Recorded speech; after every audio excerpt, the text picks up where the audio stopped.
Ang request ay semi-kalbo. If you don't want to see any regular grooming like kalbo or summer cut, skip this video. Yan.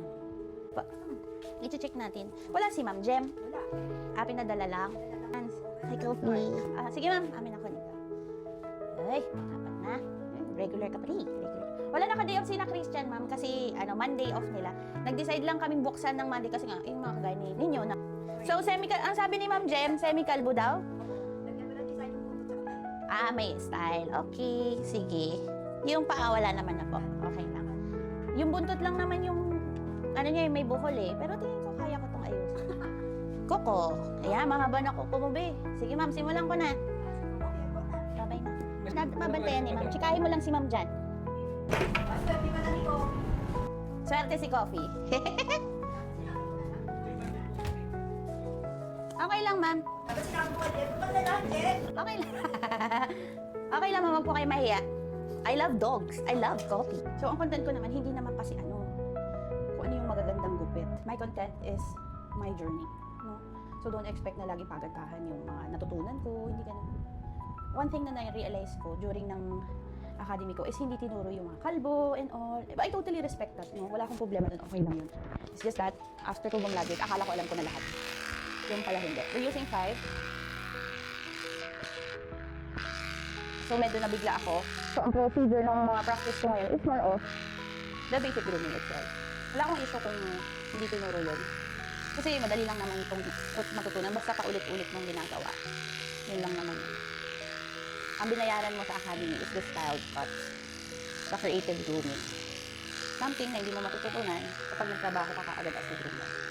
Kailangan mo matuto from the expert. Yung nagdala kay Coffee, I think kasang lahat. Nahihiya sa akin kasi hindi daw ako halatang groomer. Ayun yung lagi ko sinasabi sa mga groomer ko. Present yourself. Why? Kasi groomer ka eh.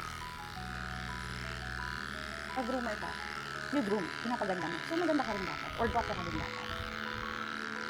Something na natutunan ko sa servicing industry na always present yourself na well-groomed ka. Not only in grooming.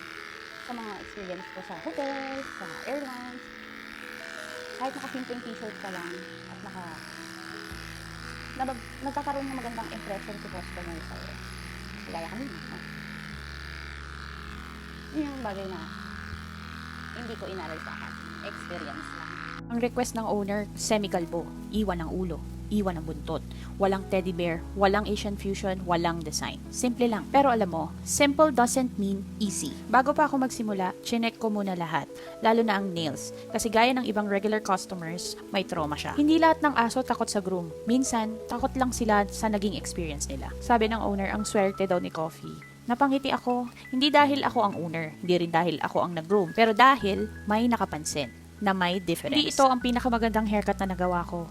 Sa totoo lang, may mga parte akong gusto sanang mas pagandahin. Pero habang tumatagal, may isang bagay akong na-realize. Bakit pa naman? Tingin ka dito, tingin ka dito. Tingin ka dito. Hi! Hindi groomer ang nagsabing maganda. Owner. Minsan, hindi perfection ang hinahanap ng customer. Peace of mind that their dog was treated with care.